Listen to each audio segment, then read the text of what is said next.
से कुछ देर कबल ये रेड हुई है, हिरासत में लिया गया। अब क्या आपको लगता है कि पुलिस के ऊपर प्रेशर है और उसका नजला कहीं ना कहीं टीपू फैमिली पर गिर सकता है? आज जो रेड हुई है उसमें ये कंफर्म हो चुका है कि अमीर फतेह पुलिस के हाथ नहीं आए, कहीं ऐसा तो नहीं है? अमीर फतेह आज अदालत में खुद पेश नहीं हुए थे। अमीर मौसम की जमानत जो है वो इस केस में कंफर्म हो चुकी है। आरिफ भट्टी का स्टेटस है वो बड़ा क्रूशल है और शूटर से उनकी मुलाकात अमीर मौसम अमीर फतेह से साबित नहीं है और अमीर फतेह और अमीर मौसम तक जो इल्जामात हैं उसको साबित करना पुलिस के लिए जो है अमीर फतेह जो है वो मुखालफीन के लिए अमीर मौसम की बजाय ज्यादा सॉफ्ट टारगेट है। टीपू ट्रका वाले के घर पर एक बार फिर से रेड हुई है। अब से कुछ देर कबल ये रेड हुई है और उसमें कुछ मुलाजमीन को भी गिरफ्तार किया गया है। वजह क्या बनी इस रेड की, किसने ये रेड की, इस सारे मामले पर बात करने के लिए हमारे साथ मौजूद हैं सीनियर क्राइम रिपोर्टर हैं मोहम्मद उमैर। इनसे जान लेते हैं। सर ये बताइएगा कि क्या हुआ ऐसा कि फिर एक बार से रेड हो गई? ये कोई दूसरी तीसरी गालबन रेड है, क्या वजह है इस रेड की? जी बिल्कुल, ये तीसरा रेड है गुज़िश्ता कुछ अरसा में और बुनियादी तौर पर इसकी जो वजह है वो मैं आपको ये बताता चलूँ कि कुछ अरसा कबल जो joint investigation team Javed Bhatt कत्ल केस में बनी थी जिसकी सरबराही जो है वो एसपी इन्वेस्टिगेशन सदर डिवीज़न लाहौर कर रहे हैं और उसमें 3 और मज़ीद जो डीएसपीज़ हैं वो शामिल हैं। तो उन्होंने जो अपनी रिपोर्ट थी पुलिस की जो रिपोर्ट होती है, पुलिस उसमें किसी को गुनाहगार कर सकती है, पुलिस उसमें जो है वो उसको कह सकती है कि वो गुनाहगार नहीं है, तो उसी बुनियाद पे फिर आगे जो चालान होता है वो चलता है। तो बुनियादी तौर पर उस रिपोर्ट में जीआईटी की जो रिपोर्ट थी उसमें दोनों भाई जो थे अमीर फतेह और अमीर मौसम दोनों को जो था वो गुनहगार करार दिया गया था। अब जब दोनों को गुनहगार करार दिया गया तो उसके बाद उनका जो स्टेटस होता है वो फिर मुल्ज़म का बन जाता है कि दोनों मुल्ज़िम हैं तो इनको शामिल जो तफ्तीश है वो किया जाए। तो इसी सिलसिले में जो अमीर फतेह थे उनकी पहले जो ज़मानत थी वो 24 दिसंबर तक थी लेकिन वो फिर एक्सटेंड हो गई और आज उनकी जो ज़मानत की आखिरी डेट थी तो इस वजह से दोबारा जो उनके वकील थे वो अदालत में पेश हुए। ताहम जो उनकी ज़मानत थी वो मज़ीद एक्सटेंड नहीं हो सकी और उसको ख़ारिज कर दिया गया। जब ज़मानत ख़ारिज हो गई तो फिर पुलिस का जो है वो उसमें फ़र्ज़ बनता है कि पुलिस रेड करे और उसकी गिरफ्तारी के लिए कोशिश करे क्योंकि अमीर फतेह आज अदालत में खुद पेश नहीं हुए थे।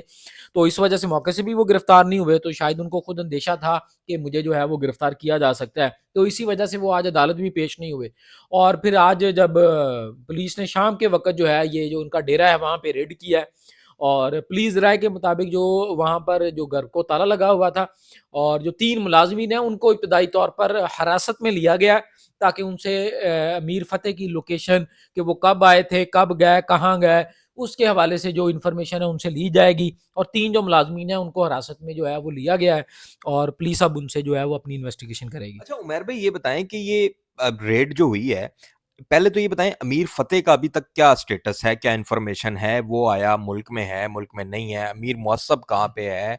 और जो मुल्जिम आरिफ है वो इस वक्त कहाँ पर है? अच्छा देखिए, अब जो अमीर फतेह की हद तक तो वो अब उसका इश्तिहारी का स्टेटस जो है वो कुछ दिनों तक पुलिस जो है वो जारी कर देगी क्योंकि पुलिस अब उसकी ज़मानत खारिज हो चुकी है। या ता वक़्त के लाहौर हाई कोर्ट से उनके वकील रुजू करें और लाहौर हाई कोर्ट से उनको ज़मानत मिल जाए वो एक अलग बात है। तो मेरी उनके वकील से बात हुई तो उनका यही कहना था कि आइंदा 1-2 रोज़ में क्योंकि अभी अदालतों की छुट्टियाँ जो हैं वो ख़त्म होने वाली हैं, तो वो लाहौर हाई कोर्ट में उनकी जो ज़मानत है वो दायर करेंगे और उनका कहना था कि कवी उम्मीद है कि हमें वहाँ से ज़मानत मिल जाएगी। अगर ना मिली तो फिर इश्तिहारी का स्टेटस होगा, नहीं तो ज़मानत मिल गई तो फिर वो तफ्तीश का हिस्सा बन भी सकते हैं या नहीं बनेंगे तो उनकी मर्ज़ी है। जहाँ तक अमीर मौसम का तल्लक है, अमीर मौसम की ज़मानत जो है वो इस केस में कन्फर्म हो चुकी है। ज़मानत कन्फर्म होने का मतलब है कि इस केस में अब अमीर मौसम को गिरफ्तार नहीं किया जा सकता। ता वक़्त के उनका ट्रायल मुकम्मल हो जाए और ट्रायल में उनको सज़ा सुना दी जाए। ट्रायल अब उनका चलता रहेगा लेकिन पुलिस अब उनको इस मुकदमे में जवेद भट्ट कत्ल केस में गिरफ्तार नहीं कर सकती। उनकी इस कत्ल केस में ज़मानत जो है वो कन्फर्म हो चुकी है। तो जब ज़मानत कन्फर्म हो जाती है तो फिर पुलिस उस मुकदमे में उनको गिरफ्तार नहीं कर सकती। तो मीर मौसम की गिरफ्तारी जो है वो अब नहीं अमीर होगी। मौसम तो वैसे इस वक्त मुल्क से बाहर हैं या नहीं है? और अमीर फतेह वो इस वक्त मुल्क में है या नहीं? अमीर फतेह जो है वो उनके हवाले से यही इतलात हैं कि वो मुल्क में है और मीर मौसम जो है उनके हवाले से यही इतलात हैं कि वो मुल्क से बाहर मौजूद हैं क्योंकि उनकी जो ज़मानत थी वो कन्फर्म हो चुकी थी तो उन पर किसी किस्म का अब कदगन नहीं है। ज़मानत का कन्फर्म होने के बाद सिर्फ ट्रायल की सूरत में कि ट्रायल कोर्ट आपको सजा दे दे तो फिर आपको जो है वो गिरफ्तार करके जेल भिजवाया जाएगा, उससे कबल आपको गिरफ्तार नहीं किया जा सकता। तो या जो उनके दूसरे फ्रीक हैं उनकी जो जमानत कन्फर्मेशन है उसको चैलेंज कर दें अगली अदालत में, और अदालत उनकी कन्फर्म जो जमानत है कन्फर्म उसको मनसूख कर दे। जहां तक आरिफ भट्टी का स्टेटस है वो बड़ा क्रूशल है, और इस केस की सबसे अहम तरीन जो कड़ी है वो आरिफ भट्टी है। अब पुलिस कहती है कि जिस वक्त ये प्लानिंग हुई आरिफ भट्ट के जो जावेद भट्ट थे उनके कत्ल की जो प्लानिंग हुई, उस कत्ल की प्लानिंग के वक्त ये ज्वाइंट इन्वेस्टिगेशन टीम की फाइंडिंग है कि उस प्लानिंग के वक्त अमीर फतेह और अमीर मौसफ वहां पर मौजूद थे। लेकिन इन्वेस्टिगेशन जराए के मुताबिक जिन लोगों ने ये मर्डर एग्जीक्यूट किया, जो कि इस वक्त गिरफ्तार हो चुके हैं, उनकी जो शूटर से उनकी मुलाकात अमीर मौसफ अमीर फतेह से साबित नहीं है कि उनकी मुलाकात उससे हुई हो। अब दरमियान की कड़ी जो है वो आरिफ भट्टी है कि आरिफ ने दोनों भाइयों से बात की इन्वेस्टिगेशन जराए के मुताबिक, और उसके बाद उसने जो शूटर्स थे उनको हायर किया और शूटर्स ने अपना काम कर दिया, उनको पेमेंट हो गई। अब जो मिसिंग लिंक है वो आरिफ भट्टी है। जब तक आरिफ भट्टी गिरफ्तार नहीं होता, उसकी गवाही नहीं आती, तफ्तीश नहीं होती उससे मुकम्मल, वो मिसल का हिस्सा नहीं बनता उसकी जो तफ्तीश है, तब तक 109 साबित नहीं होती। 109 जो है वो इन दोनों भाइयों पे है, 109 अमीर फतेह पे और अमीर मौसफ पे।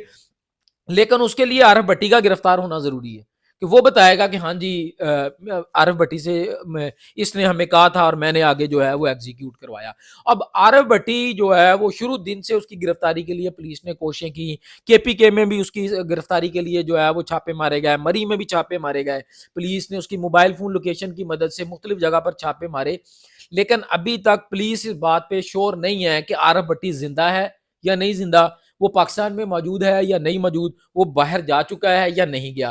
तो उसका जो स्टेटस है ना वो एक मिसिंग पर्सन का इस वक्त है इस केस में। तो जब तक वो गिरफ्तार नहीं होता तो तब तक जो ट्रायल है वो भी आगे नहीं बढ़ेगा, और अमीर फतेह और अमीर मौसफ तक जो इल्जामात हैं उसको साबित करना पुलिस के लिए जो है ना वो बहुत मुश्किल होगा, क्योंकि 109 जो है वो लिख देना एफआईआर में वो बड़ा आसान काम है कि आप किसी पे भी लिखते जी मतलब ऐसे में अगर अमीर फतेह गिरफ्तार भी हो जाते हैं तो कोई वाजे सबूत तो है ही नहीं। नहीं नहीं बिल्कुल, अगर वो गिरफ्तार भी हो जाते हैं तो मेरा नहीं ख्याल उनका 3-4 से दिन से ज्यादा का रिमांड जो है वो होगा, उसके बाद वो जुडिशियल कर दिए जाएंगे, उनकी जमानत हो जाएगी। लेकिन उनके वकील कहते हैं कि अब हम जमानत लेकर हाई कोर्ट से जो है वो उनका कहना है कि हम तो पहले भी तफ्तीश में पेश हो चुके हैं, तो अब उनका यही है कि हम हाई कोर्ट से जमानत लेंगे, उसके बाद जो है वो ज्वाइंट इन्वेस्टिगेशन टीम ने जो रिपोर्ट दी है उसके बुनियाद पे जो है वो तफ्तीश का हिस्सा बनेंगे। लेकिन वही बात है जो मैंने पहले आपको कही कि जब तक आरिफ भट्टी का लिंक जो है वो जोड़ा नहीं जाएगा तो ये जो चेन है वो मुकम्मल नहीं होगी। जो पुलिस दावा करती है कि ये कत्ल जो है वो इस तरह पाया तक मिल तक पहुंचा है,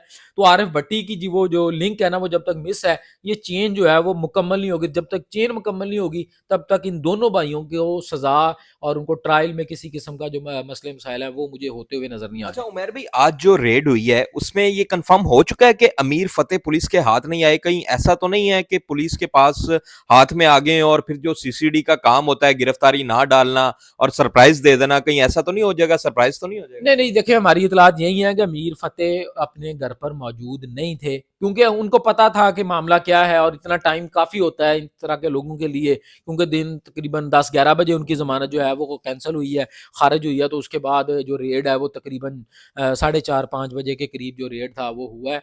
तो वो पहले भी घर पे नहीं थे, आज सुबह के वक्त भी घर पे नहीं थे, और जब रेड हुआ तो तब भी घर पे नहीं थे। तो मेरा ख्याल है कि अब हाई कोर्ट से उनको अगले 1 हफ्ते के अंदर अंदर जो है वो ज़मानत मिल जाएगी, क्योंकि उनके खिलाफ कोई ऐसे सबूत नहीं है और वो इससे कबल भी तफ्तीश का हिस्सा बन चुके हैं। तो मेरा ख्याल है कि अदालत इस बुनियाद पर एक आध दफ़ा उनको मजीद ज़मानत जो है वो ज़रूर देगी। अच्छा, जावेद भट्ट जो फैमिली है उनकी जानिब से इस वक्त बहुत ज्यादा प्रेशर है जब से ये तीफी भट्ट वाला मामला हुआ है, तो उसके बाद से उनकी यही डिमांड है कि साथी छुड़ाने आ जाएं। तो अब क्या आपको लगता है कि पुलिस के ऊपर प्रेशर है और उसका नजला कहीं ना कहीं टीपू फैमिली पर गिर सकता है, कोई कुर्बानी वहां से हो सकती है? देखिए तीफी भट्ट साहब का जो मामला था वो इस कत्ल केस की वजह से नहीं हुआ, कि उनका जो मुबैना पुलिस मुकाबला है वो इस वजह से नहीं हुआ था कि ये जावेद भट्ट का कत्ल केस चल रहा है। और बाकी अब तीफी भट्ट साहब की एक हिस्ट्री है कब्ज़ों के हवाले से और लोगों की उनकी शिकायत को लेके, तो एक लंबा सिलसिला जो था वो चल रहा था। और फिर सीसीडी पर इल्ज़ाम भी था कि उसने छोटे-छोटे शूटर्स को, जो छोटे-छोटे कब्ज़ा ग्रुप है वो, और जो छोटे-छोटे बत्ताखोर है उनको तो मारा है, तो किसी बड़े नियाम को जो है ना वो निशाना नहीं बनाया। तो तीफी भट्ट साहब का जो मुबैना पुलिस मुकाबला था उससे इस का कोई ताल्लुक नहीं था कि जी इस वजह से उनको नहीं मारा गया। तो वो एक पूरा जो उनकी हिस्ट्री थी, पूरा रिकॉर्ड था पिछले 30-40 साल का, वो वजह बना उनके इस पुलिस मुकाबले की। तो मेरा नहीं ख्याल कि दोबारा जो है वो एक नौजवान जो नस्ल है अब ट्रकावाला खानदान की, उसकी मजीद इस तरह से कुर्बानी जो है वो दी जाएगी या उनको इस तरह पुलिस मुकाबले में मारा जाएगा। मेरा ख्याल है ये इनकी दुश्मनी की हद तक जो मामला था वो अब काफ़ी तौर पे सेटल डाउन हो चुका है। लेकिन जावेद भट्ट फैमिली ज़ाहिर बात है चाहेगी, वो अब चाहेगी कि अदालती प्रोसेस के ज़रिए, अदालती तरीकाकार के ज़रिए जो है वो इनको जो है वो सज़ा दिलवाई जाए। बजाए इसके कि जो एक पहले दुश्मनी चली आ रही थी कि एक इनका मर गया तो उधर से हमला हो गया, उन्होंने फिर इसके राइट लेफ्ट को मार दिया, तो वो वाला जो काम है मज़ीद अब आगे बढ़ता हुआ नज़र नहीं आता। अच्छा, सीसीडी तो ज़ाहिर है अब खबरों में रहने के लिए कुछ ना कुछ तो करना पड़ता है। तीफी बर्ड का जब से मुकाबला हुआ उसके बाद से अभी तक कोई बड़ा मुकाबला उस तरह से देखने में नहीं आया। तो अब ये जो रेड हुई है, कहा ये भी जा रहा है कि शायद कोई फिर बड़ा मुकाबला होने लगा है, इसी वजह से सीसीडी दोबारा से खबरों में आने लगी है और कोई बड़ी खबर आने लगी है। देखिए अभी तो कभी उसके कोई इम्कानात नज़र नहीं आ रहे। सीसीडी अपना काम कर रही है। मेरा ख़्याल है परसों भी सिर्फ कसूर और ननकाना में जो है शेखुपुरा में 9 लोग जो हैं वो मारे गए हैं जो कि मंशियात में मुलव्वस थे। उसके बाद अब सीसीडी को नया टास्क जो दिया गया है वो ये जो ऑनलाइन फ्रॉड में मुलव्वस लोग हैं उनके हवाले से दिया गया है। तो सीसीडी का जो रोल है वो बढ़ाया जा रहा है मुख्तलिफ जराइम के हवाले से। ये फैज़ान बॉक्सर एक शेखुपुरा में 2 रोज़ कबल जो है वो एक मुलज़म मारा गया, तो उसकी भी यही शिकायत थी, बता वो माँगता था, तो वो मारा गया है वो। तो उनका जो इस वक़्त सीसीडी का जो मकसद है या सीसीडी जो काम कर रही है वो ओवरऑल जराइम पे काबू पाने के हवाले से और इस तरह का खौफ बिठाने के हवाले से कि कल कोई अब जुर्अत ना करे किसी से बता माँगने की, कब्ज़ा करने की, डकैती करने की।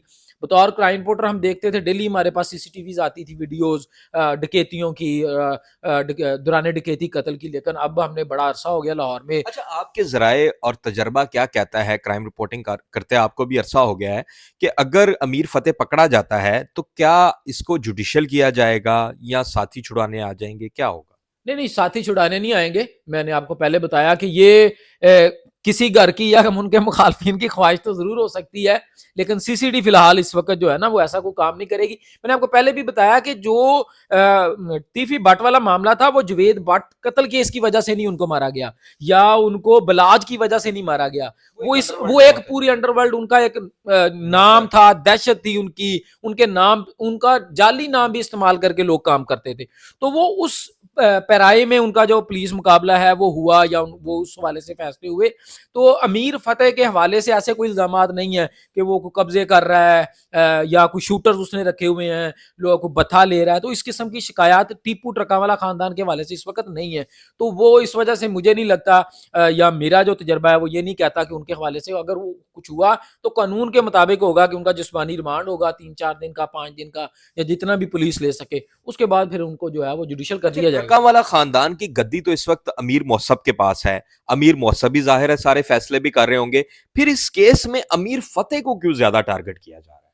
देखें, अदालती कार्रवाई होती है, जो जितना तफ्तीश का हिस्सा बनता है, उसको उतना जो है वो रिलीफ मिलता है कि वो अमीर फतेह उस तरह तफ्तीश का हिस्सा नहीं बने, ठीक है? तो और फिर जब देखिए ज़मानत जो होती है उसमें एक सिंपल सी अदालती कार्रवाई है कि अगर मैं जिस्मानी तौर पर अदालत में मौजूद हूँगा, तो इसका मतलब है कि मैं तफ्तीश का हिस्सा बनना चाहता हूँ, मैं उस मुकदमे से फरार नहीं हो रहा। तो जब आप मौजूद होंगे तो 100% चांस होता है कि आपकी ज़मानत मंजूर हो जाए। जब आप फिजिकली खुद मौजूद नहीं होते अदालत में तो अदालतें अमूमी तौर पे ज़मानत नहीं देती। हमने सियासी केसेस में भी देखा है कि इमरान खान जब तक फिजिकली पेश होते थे उनको ज़मानत मिलती थी। अब जब इमरान खान जेल में है, हालांकि अदालतों को तो पता है ना वो जेल में मौजूद है, लेकिन वो फिजिकली पेश नहीं होते, तो इस वजह से उनकी भी ज़मानत जो थी वो नहीं होती थी। तो बुनियादी तौर पर ये छोटा सा एक असूल है अदालती तहकीकात का या अदालती प्रोसीजर ये है कि जब तक मुल्ज़म खुद फिजिकली पेश नहीं होता अदालत में तब तक उसको ज़मानत नहीं मिलती। और अगर वो फिजिकली अदालत में पेश हो जाता है तो इस बात का सबूत होता है कि वो तफ्तीश का हिस्सा बनना चाहता है, वो फरार नहीं होना चाह रहा, तो वो कुछ छुपाना नहीं चाह रहा, तो फिर अदालतें उसको जमानत देती हैं। अमीर फतेह ऐसा तो नहीं है कि अमीर फतेह जो है वो मुखालफीन के लिए अमीर मौसब की बजाय ज्यादा सॉफ्ट टारगेट है, इसी वजह से अमीर फतेह को टारगेट किया जा रहा है? नहीं, नहीं, उनके लिए तो दोनों भाई टारगेट है ना। देखें, दुश्मनी जो होती है वो जितने भी भाई होते हैं उनसे एक जैसी होती है। क्योंकि मीर मसहब, मीर फतेह दोनों पे इल्जाम तो एक ही है ना। 109 का इल्जाम है ना कि उन्होंने मनसूबाबंदी की। दोनों भाइयों पे एक जैसा इल्जाम है। दोनों भाई मौका पर मौजूद नहीं थी, ये भी साबित है। हालांकि एफआईआर में तो लिखवाया गया था कि दोनों भाई मौका पर मौजूद थे, लेकिन दोनों भाई मौका पर मौजूद नहीं थे, ये साबित हो चुका है। इस वक्त इल्जाम उन पे 109 का है, प्लानिंग का है, मनसूबाबंदी का इल्जाम है, और दोनों भाइयों पे एक जैसा है। तो वही बात है कि वो अदालती प्रोसीजर को एक ने पूरी तरह फॉलो कर लिया, एक ने पूरी तरह फॉलो जो है वो नहीं किया। आज वो पेश नहीं हुए। आज अगर वो पेश हो जाते तो शायद उनको आज भी जमानत मिल जाती। वो नहीं पेश हुए। उनकी इसी कमी कुताही की वजह से उनकी जो जमानत थी मनसूख हो गई है, और उनके घर रेड हुआ है। और मेरा ख्याल है कि लाहौर हाई कोर्ट से उनको जमानत जो है वो रिलीफ जरूर मिल जाएगा। बहुत शुक्रिया जी, हमारे साथ senior crime reporter Mohammed Umair मौजूद थे। इनकी बातें आपने जानी कि आज की जो रेड में जो ज़राए बताते हैं वो अमीर फ़तेह पुलिस के हाथ नहीं लग सके, और अगर अमीर फ़तेह को गिरफ्तार कर भी लिया जाता है तो क्योंकि इस केस का जो मरकज़ी मुलज़िम है आरिफ, वो अभी तक जो है वो रूपोश है, और जब तक वो सामने नहीं आता तो इस केस में शवाहिद ना होने के बराबर है। और अगर अमीर फ़तेह गिरफ्तार हो भी जाते हैं तो उनकी ज़मानत के जो है वो कवी चांसेस हैं कि उनको ज़मानत मिल जाए।